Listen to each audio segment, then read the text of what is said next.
Welcome back to our study in the book of John. Again, my name is Dan Tichota, and we are going to be looking at chapter 10 today. Really excited about this. I actually wrote a book. I'm going to talk about it a little bit later on, but I wrote a book based on the passage here of John 10. It starts with a little bit of information in chapter 9 so that we can get into what's going on in chapter 10. But I've been very excited to get to this point because there's so much that I want to share with you in regards to what is happening in this section. But let's go back just a smidge and look at what has been happening to get us to this point. So we have to remember that this conversation all really began when Jesus healed the blind man's eyes. So that happened in chapter 9, as we learned about in our last time together there. So this is a continuation of that same event. And this is where I was telling you before that the chapter and verse, that's put in by not the original author. John did not put in chapter and verse. He might have had a break somewhere in this, but really this is that same story that we're going to find. In my opinion, this same story is happening from chapter 9 all the way to about verse 21 of chapter 10. I think that is a continuous movement. But even then, I'm not solid to say that that's enough, because some of the events that Jesus refers back to, or some of the things, the teachings that he refers back to in the verses that follow, still could be part of what is happening, or this conversation that is happening from chapters 9 and the first part of chapter 10. I don't know. You be the judge on that. But all that to say that we find that this is still happening. This event in chapter 9, this healing and the questioning of the guy and Jesus talking to the gentleman and then making the comment to the Pharisees about really who's blind, that's all part of what leads into chapter 10. So, all right, there's your recap. We have this man who has been healed. Jesus made some mud and put it on his eyes, told him to go wash. They bring in his parents because they don't believe that he has been that same guy, the guy who's been blind since birth, 38 years. They don't believe it's him, and so they're questioning, and eventually the guy says, look, I don't know who healed me, and why would he? Because he didn't have eyesight, so he couldn't have seen. But anyway, he's been on trial, so to say, of all these events, and now we're moving into chapter 10. But remember, Jesus has made a comment here, and it has the Pharisees questioning, are we blind? And Jesus responds, if you were blind, you would not be guilty of sins, but now that you claim to see, your guilt remains. So let's pick up from there and read in chapter 10, verse 1. All right, so it says, I tell you the truth, this is Jesus speaking, and for the most part, Jesus is going to be speaking through this entire chapter here. So if you have one of those red letter Bibles, you're going to see it a lot in red. Mine, everything is just black and white. So I don't have the red letter, but I did look at the NIV so that I could understand, all right, what is Jesus saying versus what are the other people saying. All right, again, chapter 10, verse 1. I tell you the truth, anyone who sneaks over the wall of the sheepfold rather than going through the gate must surely be a thief and a robber. But the one who enters through the gate is the shepherd of the sheep. The gatekeeper opens the gate for him, and the sheep recognize his voice and come to him. He calls his own sheep by name and leads them out. After he has gathered his own flock, he walks ahead of them, and they follow him because they know his voice. They don't follow a stranger. They will run from him because they do not know his voice. All right, let's stop right there. That was the first 5 verses here. Let's stop there and talk a little bit about what's going on. So now we're moving from not necessarily parallels being made to being blind, but now about sheep. And Jesus is talking about himself as the good shepherd in this chapter, and he's talking about the sheep. And the sheep, we're going to have 3 specific, I don't want to say qualifications, but 3 specific things that make them true sheep. And Jesus is going to get into those as we continue on. But for right now, he's saying that my sheep know my voice. They're not going to follow the voice of a thief or a robber or a stranger because they don't know that voice. And in order to understand what Jesus is saying here, we have to understand some of how sheep work. Sheep do have the ability to follow a leader. They're actually very good pets, but there has to be that relationship between the sheep and the shepherd, or else the sheep will not follow. So it seems to make a lot of sense, right? Let's dive in a little bit deeper here. So, verse 1 talks about the going in through the wrong gate. This is the thief or the robber. The thief or robber don't even necessarily go in through the gate. They're looking for ways to get over that wall. And Jesus is saying that he is the gate. So in this, we're finding here that, let me back up just a smidge and say, in what Jesus is saying here, when he says, I tell you the truth, this is his way of saying, look, listen up, pay attention, because I'm not joking around here. I'm not telling you any lies. And really, Jesus isn't even trying to make it hard for them to understand. Shepherding, sheep herding and all that was a pretty popular occupation at that time. So this is a common picture of what people would understand.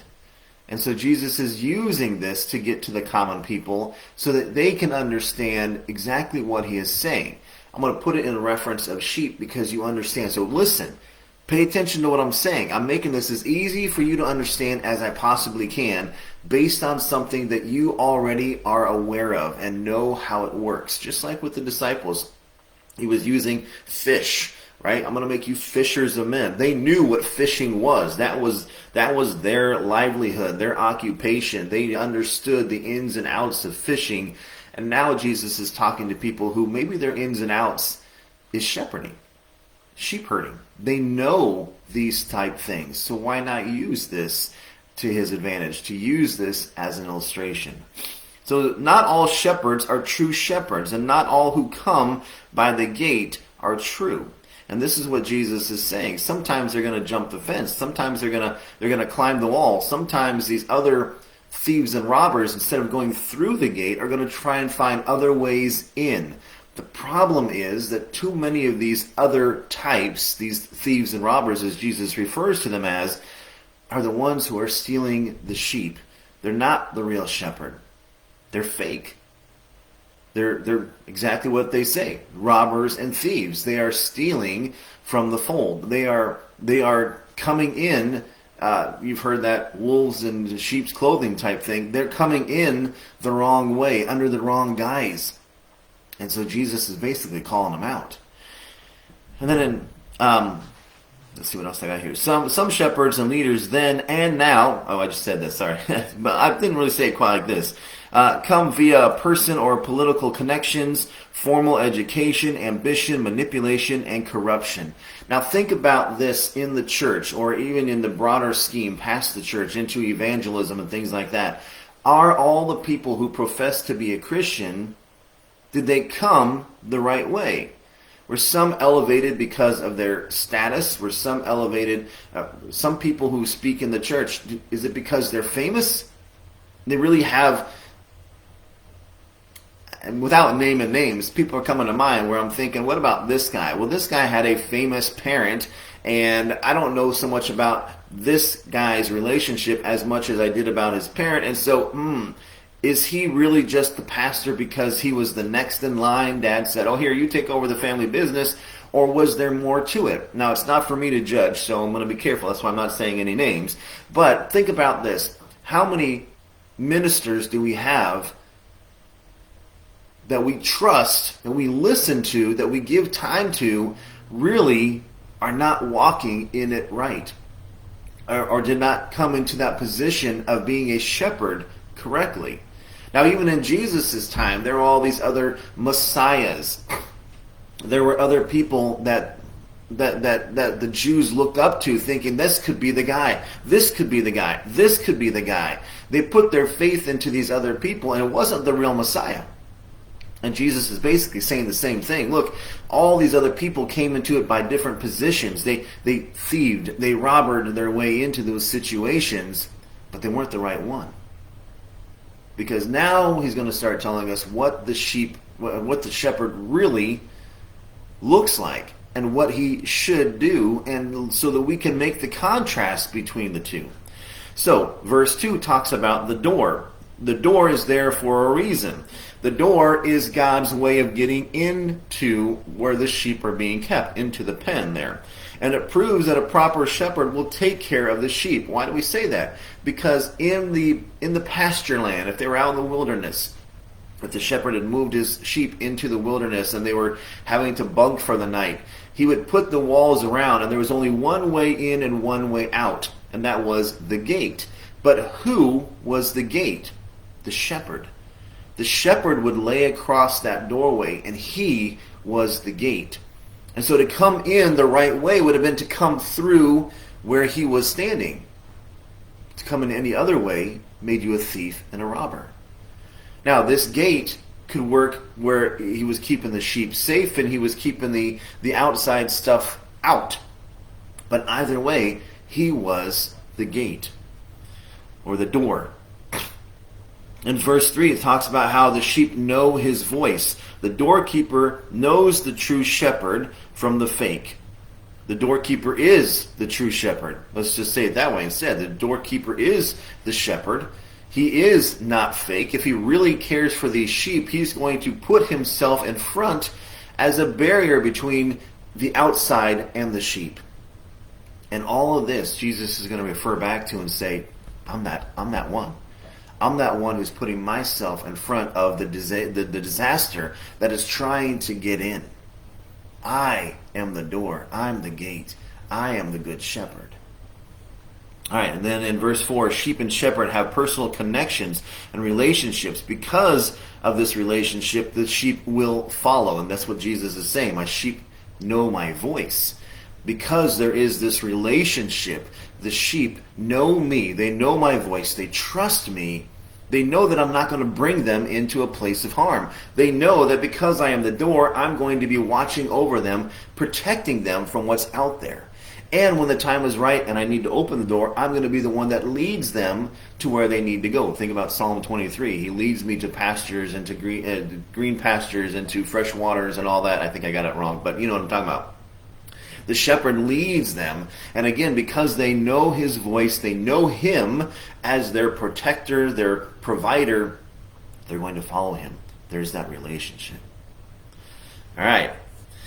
And then in verse 5, where we left off, it talks about how they run from the stranger. They don't know the stranger's voice. If I was to go and become a shepherd all of a sudden, and I get a bunch of sheep, they don't know me at all. There's no relationship. I'm just the guy who just purchased some sheep, and now I'm in charge of them. I got to take care of them. And until that relationship is built, they don't know me. I'm a stranger. They're not going to listen to me. Sheep are not as dumb as we think they are in some cases. I've heard that sheep are pretty dumb. The one will follow the other, and that is kind of true. But they're also smart in the aspects of if they don't know you, they won't obey you. They won't do what you're asking them to do. They won't follow you. And again, Jesus is going to make reference of this. But here's a little quote, or a little spot that I wrote down. It says, "Too many today seem to run to any voice without knowing the true voice." So if there is no relationship, then what are they doing? They're following the thief or the robber. Isn't that old adage true? If we stand for nothing, we'll fall for anything. It's almost the same thing. If we don't have a relationship with the shepherd, we're going to follow any shepherd. We're sometimes too quick just to follow without understanding and having that relationship with our shepherd. All right, let's move on. We're in verse 6 now. Those who heard Jesus use this illustration didn't understand what he meant, which is interesting since he's talking to a bunch of shepherds. But he's also talking to some Jewish leaders and some people who are just around the town. So maybe not everyone does understand this, right? So he explained it to them. "I tell you the truth, I am the gate for the sheep. All who came before me were thieves and robbers, but the true sheep did not listen to them." Now, who is he pointing out when he's saying this? He's talking about those false prophets, but he's also talking about the Pharisees and the Sadducees. He's in a way pointing fingers at them instead of agreeing that, yes, you should follow them. In fact, I was looking at this too, and my translation, what does it say? It says, all those who came before me were thieves and shepherds, or thieves and robbers. But in the actual Greek, it says are. Right? So these are still here. And again, he's making reference to, yes, the Pharisees, the Sadducees, these religious leaders who you've been following, who are so exact on the law of Moses. They are the ones who are the thieves and the robbers, leading you astray, leading you away from having a relationship with me, because they themselves don't have a relationship with me. So yeah, in the actual Hebrew, in the actual Greek, the word is ami, ami, and this means that they currently are, not were, but is at the same time as when Jesus is. They are currently there at that time. But notice again, it says that his sheep did not listen to the others' voices. If we are a true shepherd, or a true sheep of the shepherd, then we should not be listening to those other voices. And even in today's culture, like I said, that little piece where too many seem to just run to anything, we're doing the exact same thing. We are running to voices, running to people. We are not listening and having this relationship with Jesus that we are supposed to be having. All right, so keep that in mind. We're going to continue on here. All right, in verse, where I am, let's just go with verse 8. All who came before me were, or like I said, are thieves and robbers, but the true sheep did not listen to them. Yes, I am the gate. Again, Jesus is talking about how he's the gate. He's the one that keeps the sheep in and keeps the outside out. Those who come in through me will be saved. They will come and go freely and will find good pastures. The thief's purpose is to steal, kill, and destroy. My purpose is to give them a rich and satisfying life. Now you have probably heard that verse before. The thief comes to steal, kill, and destroy, but I come to give you life and life more abundantly. It's another translation of the same verse that I heard growing up multiple times. Let's talk about this verse in relation to what we just talked about here. Jesus is saying, I am the gate. If it comes in and out through me, yes, then that means there's a relationship. I'm keeping them safe. I'm leading them to where they need to go. The thief, though, the one who jumps over the fence, the thief and the robber and all that, who does not go through the gate, their mission is what? To steal, kill, and destroy. But Jesus is saying, no, you come through me. I'm the one who gives life and life more abundant. All right? The Pharisees, they were the ones who were the robbers and the thieves and the ones that were jumping to try and get these people away from relationship with Jesus. Again, with their list of do's and don'ts, and there's nothing wrong with the law, as I've said before, nothing wrong at all with the law. It was that they took it into their own hands and they began to understand it in a different way. They began to add extra rules, and it became an oppression as opposed to what it should have been, which was just a way of saying, God loves me so much, he has put these boundaries up. But they made it a heavy burden for the people to bear. No wonder Jesus later on says, look, come to me, all you who are heavy and laden and heavy burdened, and I will give you rest. Because he is telling them there are so many man-made laws that have been placed on top of you. No wonder you feel the weight. But that's not what the intention of the law was. It was to show you, because I love you, and we talked about this, I know I sound like a broken record, but because I love you, here's the fences. If you go out of the fence, you're out of my control, you're out of my protection. Here's the fence, though. In here is the safety. All right, I'm getting off topic. I know, I'm sorry. All right, in this phrase here, I had to look at my notes really quick. In this phrase where it says, and again, my Bible is just a little bit different, but it says the thief's purpose is to steal, kill, and destroy. My purpose is to give them a rich and satisfying life, or other translations, life abundantly. This is a mathematical term. This means that there is an exponential growth, that there is a surplus of what is going to happen. So if you want that surplus of life, if you want that exponential life there, that everlasting life, abundant life, this is what Jesus came for. He didn't come to steal, kill, and destroy. That's the job of the thief and the robber. He came to give life, and life in surplus. All right, let's read on in verse 11. I am the good shepherd. The good shepherd sacrifices his life for his sheep. We don't have to go any further, and we know already, because we know how the story ends, that Jesus is going to give his life. Now, at the time, they didn't know that. We're actually very close to when this is going to be happening. And then if you look at the way that John puts this out, we're going to be in the season of Hanukkah, and then the next major thing is going to be the Passover. So Jesus is within maybe about 6-7 months away, if even that, from sacrificing his life by dying on the cross for us and then having that resurrection. And he's saying to them, almost as if it's one of those last minute pleas, look, listen, just listen to what I'm saying. I am the good shepherd. The good shepherd sacrifices his life for his sheep. I am about to sacrifice my life for you. But what does it say in verse 12? A hired hand will run when he sees the wolf coming. He will abandon the sheep because they don't belong to him, and he isn't their shepherd. And so the wolf attacks them and scatters the flock.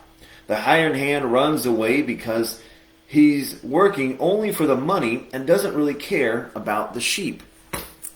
When I was doing the research for my book on this, it really started to make sense that, yes, as a hired hand, I don't have an investment in the purchase, right? And I can think about this even about in my own job. I've noticed that the students, they will take advantage of the things that I have purchased. And it makes me upset sometimes when I see pencils being thrown or erasers, or even, it's just a small little thing, but those are things that I purchased. And so I'm kind of holding on to them dear, like, hey, don't throw my pencils. Don't take all the erasers off, right? It sounds silly, but I made that investment. They didn't. So they're just casually throwing stuff around, breaking them, leaving them on the floor, and I'm the one at the end of the day scattering and picking up all the pencils because these are precious to me. Not that they're really that precious, but hopefully you understand what I'm saying. But Jesus, on a grander scale, is saying, look, these thieves and robbers, there's no investment. They don't care. They don't care whatsoever. But I do. Because I am invested in these sheep. And when the wolves come, what is Jesus saying? I'm going to protect you. I'm going to keep you safe. What was the hired hand say? Oh, let's get out of here. That's how it is, right? They're going to run. They're not invested in the sheep. They don't look at this as being something that they need to protect. They're just a hired hand. They came for the money. And now there's something coming to attack us. We're going to run away. Jesus is saying, no, that's not me. I am the good shepherd, and I am going to protect you whatever the cost is. In fact, I'm going to lay my life down, as he said, for my sheep. Interesting, huh? And I would say the same with my own kids. I would lay my life down for my kids. I might not necessarily lay my life down for your kid, because I'm not invested in your kid. Now, if I had a relationship with your kid and I was mentoring, or we had a good friendship or something, then that would be different. But some stranger on the road, I cannot say I'm invested in them. Right? Is it the right thing to do? Yes. Is it the right thing for these other workers to hang out and protect the sheep as well? Yes. When it came down to it, would they? Jesus says no. Would I?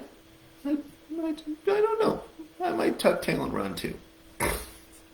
All right, let's go. Now you know the inner secrets of my life. All right, let's go into verse 14. I am the good shepherd.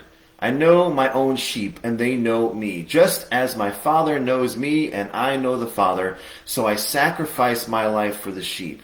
I have other sheep, too, that are not in this sheepfold. I must bring them also. They will listen to my voice, and there will be one flock with one shepherd. Now, who are these other sheep? Maybe you think it's people in the past. Again, in this time, Jesus had not yet been dead and buried and resurrected there. So some of the belief was that up until this time, all those who had passed and believed in God before were just kind of hanging out until Jesus took the keys from hell and was able to take them up to heaven. That could be a good thought. I'm not saying there's anything wrong with that. I don't know if there's anything biblical on that as well, but let's just give that as credit for right now. But what he's really referring to, many believe, are the Gentiles. this whole time Jesus has been really working with the Jews, and that was prophesied. Or Jesus said, it came for the Jew first and then the Gentile. And so the other sheep could be the Gentiles who are going to be coming into this relationship as well, which we start to see in the book of Acts when the Holy Spirit falls and they're going out into all these other regions and they're bringing in not just Jews, but there's the conversion of the Philip when he was some high person in Africa. I forget exactly where and all, but there was that going on. There was Cornelius with Peter. There were other people who were beginning to come into the relationship with God, with Jesus, that were not necessarily Jewish, right? So a lot of theologians believe that Jesus is referring to the Gentiles, or anyone who was not of Jewish belief. So we can take that and we can understand that yes, there is going to be others out there who Jesus is wanting to minister to, who Jesus is wanting to bring into this relationship with him and into his fold, so to say, if we talk about sheep references, into the fold there. And so what does he say? He says, I have, verse 14 again, I am the good shepherd. I know my own sheep, and they know me, just as my Father knows me, and I know the Father. Again, talking about that relationship there. So I sacrifice my life for the sheep. I have other sheep too. They are not in this sheepfold. I must bring them also. They will listen to my voice, and there will be one flock with one shepherd. We can also look at this as different churches, different denominations, right? We serve under the banner of Christ follower.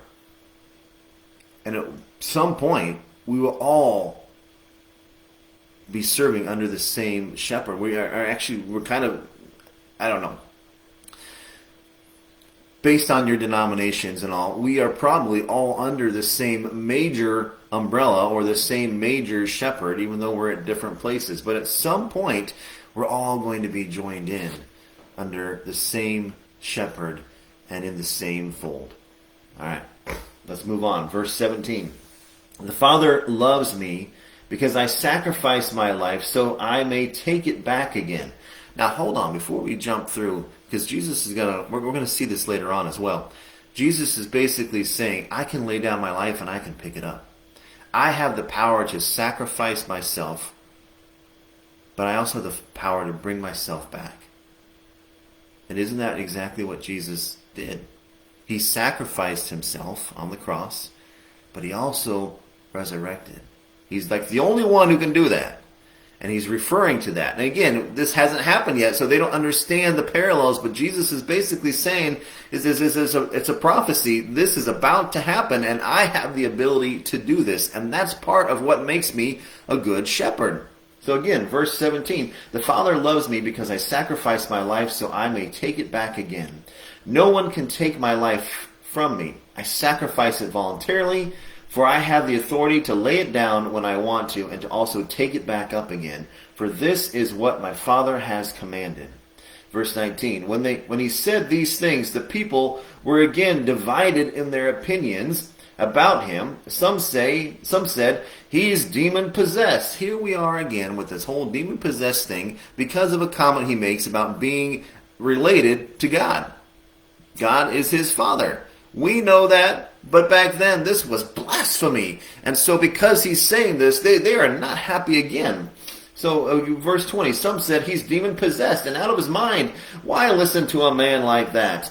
And others said, he doesn't sound like a man possessed by a demon. Can a demon open the eyes of the blind? Again, going back to how this all started, that healing of the blind man. And they're pitching sides again. Jesus was really good at causing division. You either followed him or you didn't. And the ones who didn't, they're the ones saying, oh, he's demon-possessed. Oh, that's so terrible. Don't listen to this guy. And the other ones are saying, wait. He doesn't act like he's demon-possessed. He speaks to us and makes us think. And what he does, nobody can do these things. He has got to be who he says he is. And this rift continues throughout the Bible there. Jesus, and it even continues today, is Jesus who he says he was, or is at this time, or not? And there's still division today? Folks, we need to decide what side we're going to stand on. Are we going to believe that Jesus is, in fact, who he says he is? Or are we going to think this guy's a little cuckoo for Cocoa Puffs? All right. Now, let's jump into the second portion. And this is where I think that maybe there was there should be a split. If we were going to look at John's letter here, maybe this is where that split should be. I don't know, because he still kind of makes some references to the sheep that he's been talking about, so it still could go together. Maybe that's why they didn't break it. All right, let's look in verse 22. It says, "It was now winter, and Jesus was in Jerusalem at the time of Hanukkah, the festival of dedication. He was in the temple, walking through the section known as Solomon's Colonnade. The people surrounded him and asked, 'How long are you going to keep us in suspense? If you are the Messiah, tell us plainly.'" All right, let's divvy up what's the narrative of this here first. It is winter. Now, for those of you who do not know anything about Hanukkah, or maybe have the understanding that Hanukkah and Christmas are the same, it's not quite the same. All right. I would encourage you to do a little bit of research on how Hanukkah came to be, and how it is that Christmas now is on the 25th of December. There is a connection. Hanukkah was the dedication of the temple happened on what would be the 25th of the month of Kislev in the Hebrew calendar. And the Hebrew calendar changes, so it's not always a specific day. They're going to count, like our calendar, it was always a specific day. For them, it is a specific day, but it doesn't always line up with ours, I guess is what I'm saying. So when the whole Constantine thing that happened in the 300s, that's when the Gregorian calendar came out. That's when Christmas was fixed, and Christmas kind of taking from some of the pagan stuff and some of the Hebrew stuff at the same time. Again, I'm going to leave that for you to research or take another class with me, and I'll explain all that to you. But Hanukkah was really the celebration of the feast, the Feast of Dedication, when they rededicated the temple. Now, why would they have to rededicate the temple? Back in Back in 165, 164 and all that, you had a gentleman by the name of Antiochus Epiphanes. And this is in the Apocrypha. You'll read the first, second, third, fourth book of Maccabees. It gives the understanding of what is happening in what is known as that 400 silent years between Malachi and the time that Jesus came onto the earth there. All right, so in that 400 years, there was a conquest. Daniel actually prophesies about this in Daniel 7, 8, and 9, where he kind of talks about, hey, this is what is coming. And so here in 165-ish, we see that this, in fact, is what is happening. There is a Syrian government that is coming in, and they're going to basically put their thumb down on the Jews and say, we're not playing this Jewish game anymore. This is the new way of living. Come on, let's party with us, and let's do things our way. And some of those things, I wrote down just some highlights here. Some of these things that Antiochus Epiphanes and his group instated, not reinstated, but instated, were they stole the gold and the silver from the treasury. They made a law that you could not own the Torah in any fashion whatsoever. They said that if you circumcised your child, you were subject to death. The temple became a house of prostitution. All offerings had to be offered to Zeus instead of God. Pigs were now starting to be sacrificed, and pigs were... no, you cannot. In the Jewish culture, you could not eat pig, nothing like that, right? Though they were considered... ugh. And so now we have pig sacrifices happening. And altogether what I found here is it says that the Jews either became slaves or were killed, and it's estimated that 80,000 were involved in that number. All right. So finally, after all this is happening, we have a group called the Maccabees. And the Maccabees stand up, and Judah Maccabee leads along with his father and his brothers, and it is basically a family affair there. And they stand up when they say, this we're not doing this anymore. Enough is enough. And they took down, really, the government at that time and reinstituted God's ways. So this was the dedication, the feast of that rededication of the temple. Now, you probably know Hanukkah with the lamps and all that stuff, the candles and all, and that is part of it as well. Again, I'm not going into that because that's not really part of this piece of the story. But other than to say the Festival of Lights is another way to say it, because there are the candles burning. There is the story about the oil and all that. Be careful what you listen to. Some of it is myth, some of it is real. That's why I would encourage you to read Maccabees if you want to know the truths, because it is documented in historic form what really did happen, especially with the oil. All right? So, but this celebration is happening. And people say, oh, we shouldn't celebrate Hanukkah because it's not in the Bible. But Jesus was doing it. That's all I want to say about that. Anyway. All right. So we have this winter season. It is Hanukkah. And Jesus is walking through Solomon's colonnade, it tells us. Notice it doesn't say that Jesus is teaching in Solomon's colonnade. It says that he's walking by. Now, Solomon's colonnade, pretty big place. And he's just walking through. But it's almost as if he gets ambushed.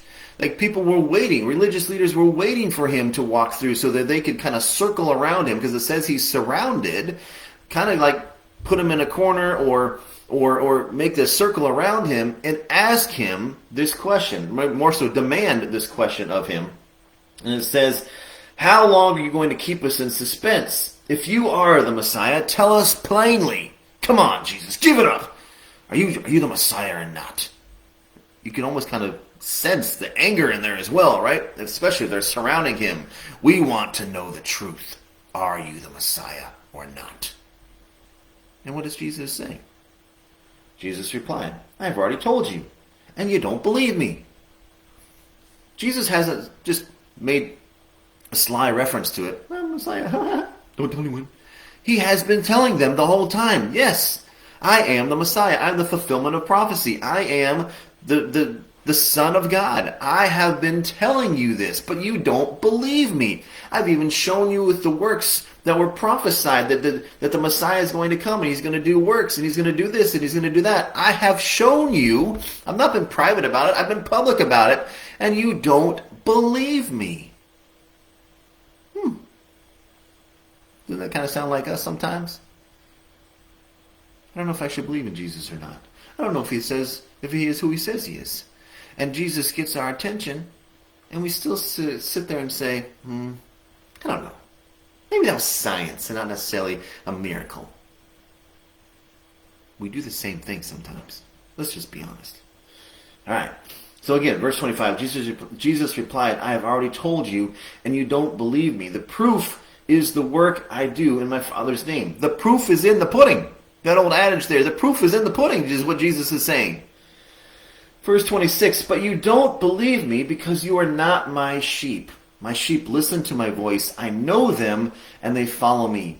I give them eternal life, and they will never perish. No one can snatch them away from me, for my Father has given them to me, and he is more powerful than anyone else. No one can snatch them from the Father's hand. The Father and I are one. And once again, verse 31, once again the people picked up stones to kill him. And Jesus said, at my Father's direction I have done many good works. For which one of these are you going to stone me? He's kind of playing with them here a little bit now. But here's where I want to go in depth into what we're talking about there, but I want to go through it a different way. Let me turn my notes here first. So I referenced to you that I had written a book about this, and I want to read a little bit from my book. So this is the Obedient Sheep book that I wrote. It was actually part of my master's program. We had to do a good-sized paper / book, and so this was my project. I got a lot of good reviews from the professors and all, so I went ahead and put it into book form, and you can get this on Amazon if that's something you would like to do. But I want to read some of my research in reference to this passage that we just read here, in hopes that you'll kind of understand more about what is happening in this section. So if you have the book or want to purchase it later on, I am on page 29, and I'm going to start here. So let us take a moment to look at the words with which Jesus responded.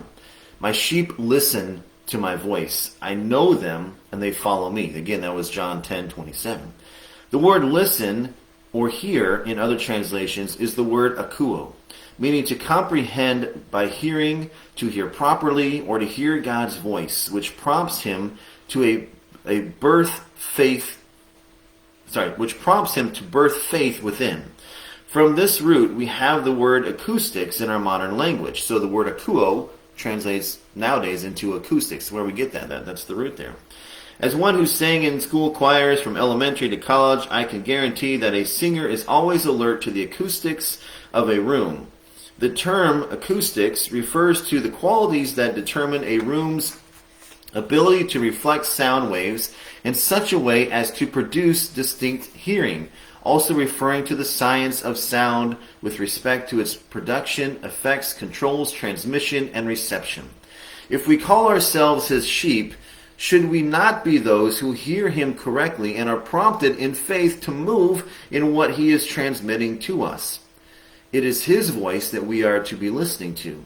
It is his sounds, his noises, his language, his tones that we are to be in tune with as we move out in the obedience that distinguishes us from his as his sheep. To the one who hears his voice, Jesus said, I know them. The depth of knowing in Greek is the word genisko, meaning knowledge through a personal experience as if a first-hand acquaintance. When the angel came to Mary and reported that she would bear a child, Mary asked the angel, but how can this happen? I am a virgin and have never been or known genisko, a man. But notice the exchange here in Jesus' words. He points out that his sheep hear him correctly. There is a relationship that overrides mere religion, and because of the depth of this knowledge, Jesus commented, I know my sheep on such a deep and intimate level. Still, Jesus added one more layer in his response, and they follow me. Follow in the Greek is the word akolotheo, which translates as accompany, or literally to follow. Familiar with sheep, the shepherd can lead them from one place to another, as we talked about, knowing that they will follow him wherever he goes. But why is this? It is because the sheep follow their friend, and in most cases the shepherd is that friend, as he is the one who feeds and cares for the sheep. Because he carries life-sustaining abilities, they will make every effort to spot him and go where he goes.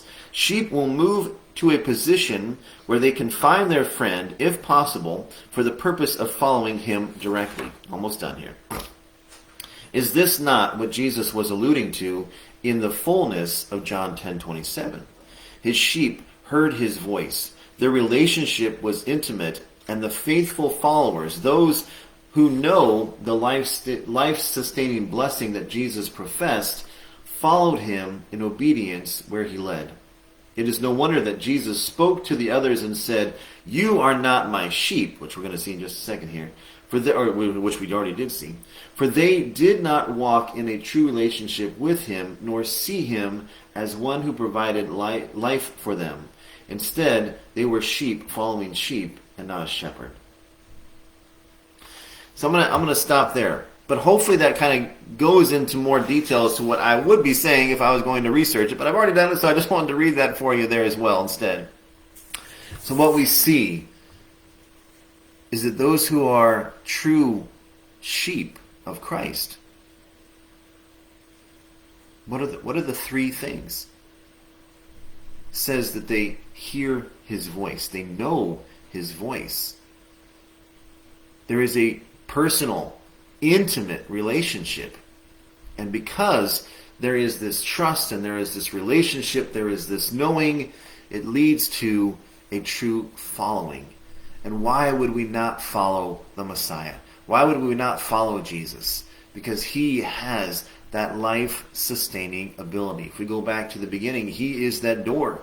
He's going to protect us. He's going to lead us out when it's safe and take us to where we need to find that provision, that water, and that food. Why would we not trust him? Why would we not want to be one of his sheep? But notice, again, as we've seen a couple of the times, they want to stone Jesus. And Jesus retorts this time and says, for which one of my deeds are you going to stone me for this time? So let's pick it up back in 33. We're stoning you not for any good work, but for blasphemy. You, a mere man, claim to be God. Now watch what's about to take place here. In verse 34, Jesus replied, "It is written in your own scriptures that God said to certain leaders of the people, 'I say you are gods.' And you know the scriptures cannot be altered, so if those people who received God's message were called gods, why do you call it blasphemy when I say I am the Son of God? After all, the Father set me apart and sent me into the world. Don't believe me unless I carry out my Father's work." He's challenging them. We're going to come back here. But if I do his work, believe in the evidence of the miraculous signs I have done, even if you don't believe me. So believe in what you're seeing, even if you don't want to believe me. Then you will know and understand that the Father is in me and I am in the Father. Now let's back up to the whole point here where Jesus is talking about the gods. So I had to do some research because this one kind of puzzled me. I didn't know offhand where it speaks about this, but if you go into Psalm 82 and then also in Exodus 21:6 and 22:8 and 9, it talks about the earthly judges as being gods or in the place of God to make those decisions. And this is what Jesus is referring back to. And he's telling them, look, you can't change what the scripture says. You know the scriptures. You keep gloating about how well you know them. So hopefully you remember that verse. And because of what it says, I ain't doing nothing wrong. I have the ability to do this. I have the ability to be a God. Now, this passage refers to it in a small g, but Jesus, as we know, is the Son of God, big G, right? So he would have even more authority, but using their scriptures against them, he's like, look, I ain't doing nothing wrong. This is appointed. If you go back and read the scriptures, which you should know, and nobody's changed them, then you would know that it's okay that the judges were the gods of that time. Got anything else good? Oh, yes. Okay, so it also says, Jesus says here that the Father sanctified and sent him out to do these things. So sanctified means to set apart and make holy. And sent means to be commissioned. And so Jesus was sanctified, he was made holy, and then sent or commissioned out into the world. All right? So again, we kind of have to remember that as well. What was Jesus' main mission? I've said this before, to seek and save the lost. What was Jesus doing? He had been sanctified so that he could go out and seek and save the lost. All right? All right, let's wrap this chapter up here. Verse 39. Once again, they tried to arrest him, but he got away and left. He went beyond the Jordan River near the place where John was first baptizing and stayed there a while, and many followed him. John didn't perform miraculous signs, they remarked to one another, but everything he said about this man was true, and many who were there believed in Jesus. This is a great way to end the chapter and a great way for us to end our session here today. The people began to believe, and they began to follow Christ. And notice what it says here. It says they remarked to one another everything he said, everything that John the Baptist had said about this man was true. Everything that he said has been happening. Everything that he spoke of when he's talked about the one who is coming, who I'm just standing in the way and preparing the way for, the one who is actually following after me and coming after me, he's going to be the Messiah. The people are saying everything John said was right. And they're beginning to believe.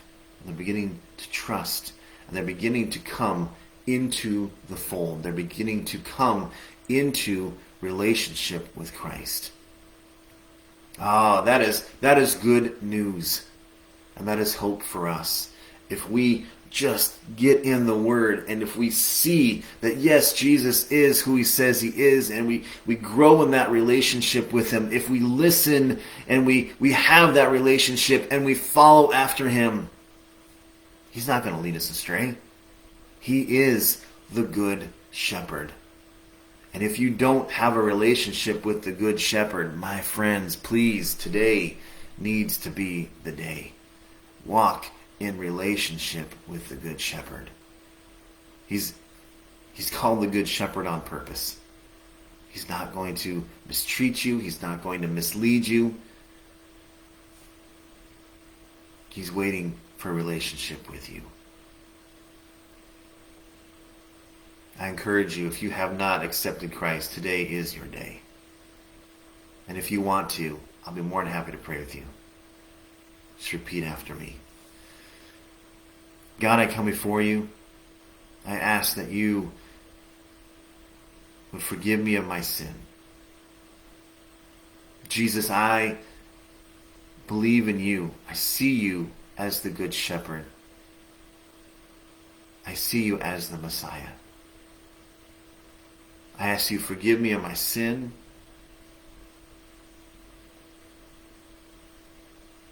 I ask that you wash me clean. And I want to follow you. In Jesus' name. You know, coming into the fold, it's not really that hard.